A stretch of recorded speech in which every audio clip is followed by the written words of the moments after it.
থেকে আমরা দেখা যায় বাংলাদেশে এই তিলের খাজা আনাসে কানাসে ঘুরেছে। আমাদের ফেরিওয়ালা আছে, ফেরিওয়ালারা দেখা যায় যে সাপ্লাই করছে।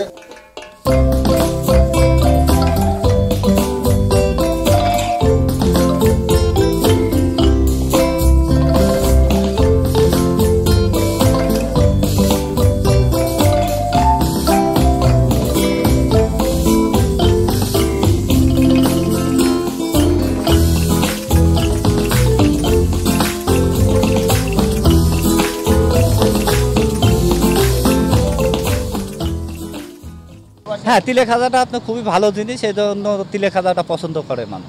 এখন আপনার এখন পার্থক্য একটাই যে এখন দাম বেশি বলে কম বিক্রি করা হয়। আগে যেরকম আমরা এই খাজা 500-600 প্যাকেটও বেচেছি, তখন 1 টাকা করে হলেও 500-600 টাকা হয়েছে। কিন্তু এখন আপনার দেখা যাচ্ছে যে 100 প্যাকেট বেচে আপনার 300-400 টাকা করা লাগে। স্বাধীনের পরে আমরা এই 1972 থেকে শুরু করি। আস্তে আস্তে আমাদের এই কুষ্টিয়ার বিখ্যাত তিলের খাজা আমরা তৈরি করি, আস্তে আস্তে প্রসারিত হয়। তারপরে ধরেন আস্তে আস্তে প্যাকেটজাত হওয়ার পরে আমরা লালন স্যার মুখে শুনেছি যে কুষ্টিয়ার বিখ্যাত তিলের খাজা খাইতে ভারী মজা। তো আমরা ধরেন এই পর্যন্তই আগিতে থাকি, কিন্তু আস্তে আস্তে দাম বাড়ার পরে আমাদের ব্যবসাটা আর কি মানে দুর্বল হয়ে যায়।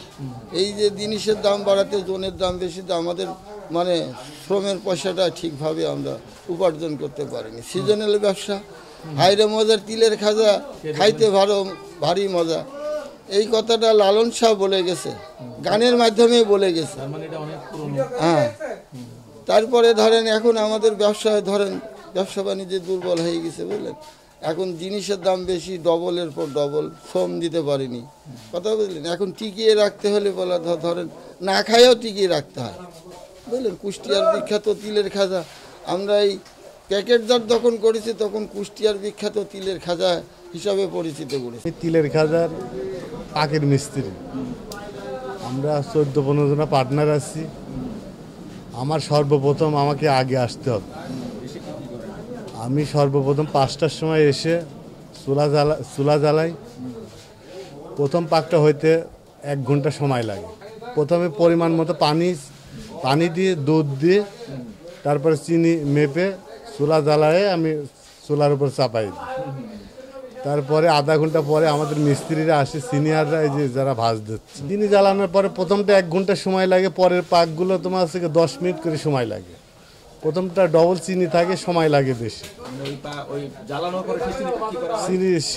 চিনিটা জ্বালানোর পরে চিনি শিরা তৈরি করি, সিমেন্টের সিলাপ আছে ওইখানে ঠান্ডা করি।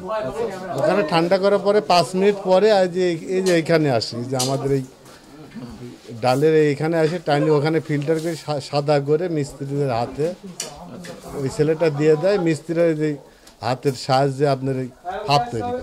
সিজন তো এখন তিলের খাজার এখন তো সিজন, জিনিসের দাম বেড়ে আমাদের তো পড়তা নেই। আমি আজ 30 বছর সময় এই সিজনটাই শীত মৌসুমে খাইতেও মজা, দেখতেও ভালো, সব খাইতে মজা, কিন্তু আসলে জিনিসের দাম বৃদ্ধির কারণে আমাদের ব্যবসা নর্মাল।